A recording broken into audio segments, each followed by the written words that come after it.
K18 has been around for quite a number of years. It's not damaged.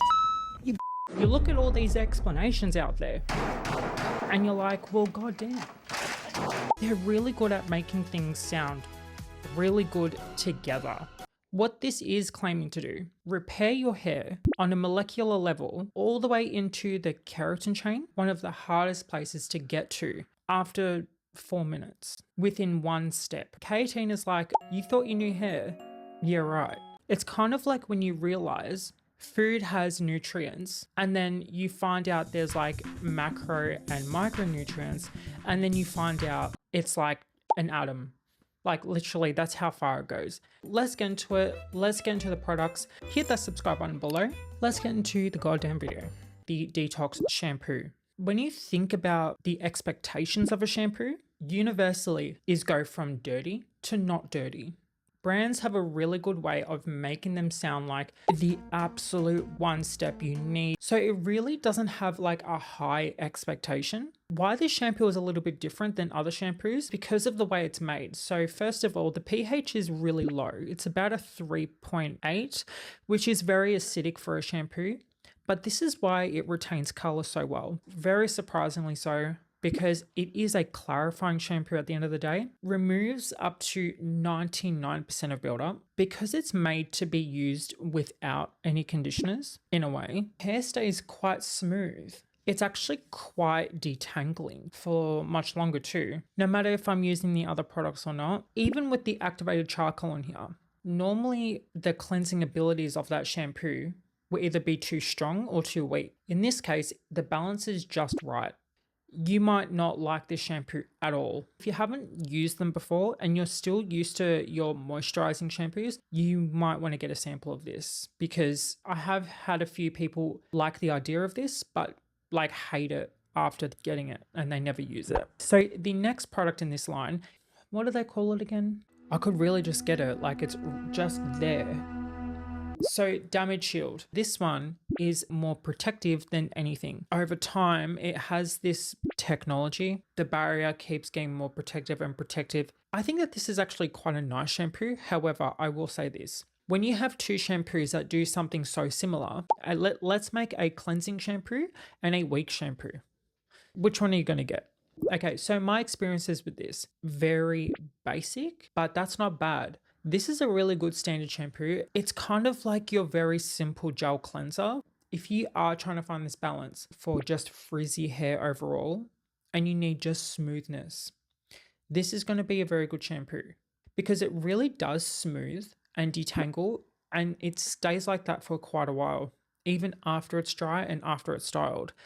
A few days after, actually. It does change the behavior of the hair though, much more relaxed and smooth overall. It doesn't have the same shape sometimes, a little bit more flat than usual, or a little bit more like put together, which means that like it feels a bit more like doll hair sometimes. It just stays in the one place and it doesn't really go anywhere, but at least it does what it says. I'm actually quite happy with that. The Damage Shield conditioner is all about your lipids, giving your cuticle what it needs. Some products make the cuticle feel completely different, what your hair looks like afterwards and what your hair feels like afterwards. All in saying that, this gives intense moisture. I just will say that. I haven't really found a conditioner like this, and I don't know if anyone else knows this. So whenever you use this, try emulsify it in your hands a bit before putting it in. It's a very unique texture. If your hair is really dry, honestly, this is a really nice, intense product. If I'm not careful when using this, I can go a little bit overboard. I still like it, but there's nothing about this conditioner in general that is going to do what other products can't. I might as well go into the K18 mask now. And this is probably why you want to hear about K18. I found that it was actually quite disappointing at first. But then I think it took until I stopped using it to really understand that this actually did a lot. When you think of the whole idea that you get insurance and then you get insurance for your hair, whatever. Heard that, I was like, this isn't good enough. That's not enough for me. I want to know if this works. Now I understand what they mean by that. While I have a lot of thoughts about this product, if you feel like you've got a little bit of damage and you're just going through the bare minimum and you're just afraid of getting damage, I can see this actually being really useful. Best time to use it. But generally speaking, if you do have a lot of damage or you think you do fit in this category, what I will suggest is that look at everything that you're doing before you add something into your routine. And I've actually just talked about that in my hair loss video, which I'll just leave here. It is very nice and repairing. It is really good at actually doing it what it does. You do need some patience when you do that, because if you don't and you don't use it properly, going to be a complete waste of money, to be honest. So Astrolift is really different, I do believe, but that doesn't mean that it's for everybody. Astrolift sounds like a superhero. This one is a volume spray that is meant to be also smoothing at the same time, giving memory and a little bit of hold. It does a little bit of everything in one, but mainly there for volume. It also has some really nice smoothing polymers in here, and also some other ingredients in here are very unique to Astrolift. They claim that this is going to give you volume up to 2 to 3 days more, thicken the diameter of the hair as well. And what this generally means is that this is like your all-in-one spray. I do agree with this. This does give intense volume wherever you spray it. Also gives a lot of shine, memory, texture, definition, control for those people out there that wants it quite airy at the same time without the frizziness. This is what it's good for. When you put it in wet, this actually gives a lot of airiness and kind of like thickness at the same time, making your hair appear much more thicker than what it is. And this is why it gives really good definition within the hair. But when you do put this in dry hair, this gives a lot of the same benefits as your defrizzers, your shine sprays, and also a little bit of your hairsprays all in one, both on curly and straight hair. And I actually find that this is really good on thick hair too. So really good all-rounder for this one. You just don't want to go overboard, because I would say that their styling products are actually quite strong. Use it with caution. Molecular oil. This is all about repair. It does give heat protection both on wet and dry hair. It's a very nice oil. I think it's just a bit tricky because this one just moisturizes it of the day, and it does give you a lot of relief when it comes to frizziness and smoothness and shine. So this is really instant in its results, but it's really small in its results. It does what an oil does, and that's it. I don't think you need this. Oils are always going to all together will moisturize, sound good, or feel good. I will give you an example. If you really love something like the Kerastase Elixir Ultim, really a lot of their oils are made the same. When you try the Elvive one, you'll know what I mean by that.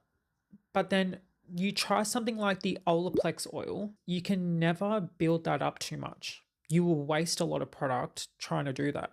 But then you've got something like the Orbe Gold Lust oil, and I honestly think that's one of the worst ones. So I don't know, it's all in all very weird kind of concept. So do I think this is worth it? No. If you do get it, it's not bad. Air wash. I don't think anyone was asking for it. When you think of dry shampoos, styling product meets powders. A lot of the time, I actually think that they're kind of a bad idea. In saying that, this product doesn't rely on the same ingredients as your other dry shampoos. Things like silica, polymer-based powders, made in a way where they blur and they feel very light, made for more the skin than anything, to make it feel very soft, velvety. Thought that this was just marketing at first, but then I tried it. This was one product that I was really skeptical about. I used it like everyone else would use a dry shampoo, and big mistake. Don't do this. You will hate it. It's really not good to use it like that. You do not want to go heavy-handed with this. If you use this correctly, where you really need it, you will probably really like this. It makes the hair look beautiful. I always spray 3 times out, whether that's in a tissue or just in the sink. Always do that. It's just so then I don't get all that splatter. It's really surprising at what this does. It's movable. It actually looks clean. This product does exactly what you see. I actually think that a lot of people will not like this because of how good it is, if that makes sense. Would I recommend this? I don't waffle. Now, if people believe that I'm waffling, then they can go do what they need to do. Yes, absolutely. One more product. And it's actually a very recent release from K18. And what I will say about this does look very pretty. Perfect timing because of all the heat protection TikToks that have come out, unnecessary tests that people have done. And it's a lightweight formula that is meant for detangling and light conditioning. It protects the hair up to 450 degrees Fahrenheit. They're sharing their patented technology with the actual heat protection itself. And the whole ingredient name of this is SH oligopeptide 78S fruit fly oligopeptide 1. It's an ingredient that they patented called Resilicore. Core resilience, that's what they mean by the patent, if I can guess anything, prevents breakage by 85% in comparison to not using this. I do understand why the marketing, but like I don't think it's that much of a fact. I actually think that if you're needing detangling and moisture and you want the opposite of what Astrolift does, probably one of your better heat protections out there because it really doubles down on the heat protection on this one. But with all the heat protections that have come out recently, do I think any of them are worth it? I think this is absolute BS because all your heat styling products as a standard should always have heat protection alone. It doesn't and shouldn't ever have to be used as a marketing strategy. They are all supposed to be used with all your tools, and it should never have to be even mentioned. It's kind of like saying this is healthier because it does what it does, which is whatever to me. Graphic violence. Why not let us imagine Because it's so much fun, Jan. Get it? What is that compared to not using it? You don't really know until way later. But if you're getting it for just the conditioning and moisture, you will be absolutely fine. No matter what you get from K18, it always does more than above standard. If you did like this video and you want to see more hair care, skincare, fragrance, and more, subscribe to my channel for more. Thank you guys for watching. I'll see you in the next one.